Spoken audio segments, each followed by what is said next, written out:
So we got married on the 3rd of December 2011.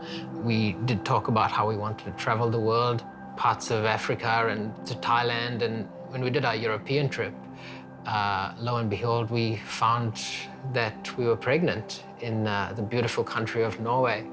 We were super excited, eh? We did a gender reveal party, baby shower. Our grandparents were so excited because this was the first grandchild.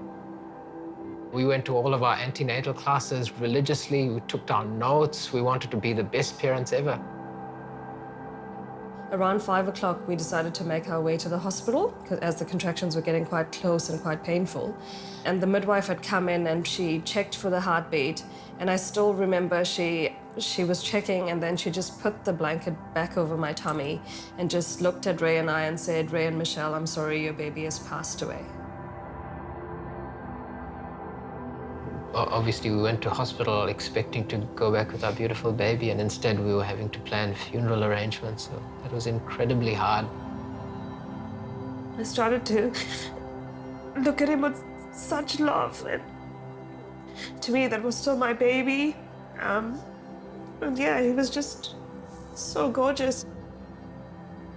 We didn't really know what to do, so we had lots of periods of grief and sadness and crying. And then, we started to prepare for our beautiful boy's funeral. That was probably my lowest point, because I just started to think of the fact that we'd, put our baby into the ground, and I thought, I started to think about being pregnant and how careful I was and what I ate and what I did, and always protecting the baby. And as a mom, the protectiveness, however a mom protects a child just came up during that time. And I started to think about the fact that we'd put our baby in the ground where he wasn't protected, or he was just lying in sand somewhere. And the thoughts just got worse and worse in my head. And I just started to feel really angry, really broken, really worried. And I started to take a turn the other way, where I started to dig deeper into God's word. And so I got my Bible out and I started to read, and I want to know more about what heaven was like. And, Elijah never opened his eyes to see us, his parents, but the first time he opened his eyes, he saw the face of Jesus. And that really makes me, just amazed that he'd had that opportunity.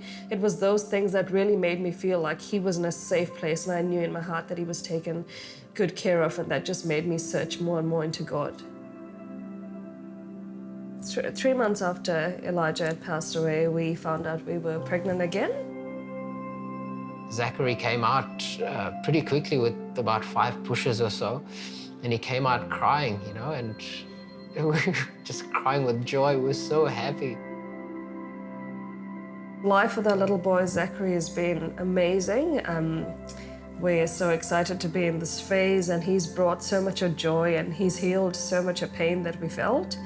We just have so much fun being his parents, and yeah, we actually having another little baby, so our 3rd baby's on the way. And God's blessed us with another little boy that's due in about a month. It's very natural to have a human perspective and to want life to pan out in a certain way. But what we've learned from this experience is that God has a plan, and a perfect plan, a plan to prosper you and a plan not to harm you. It's so important to surrender to God that knows so much more.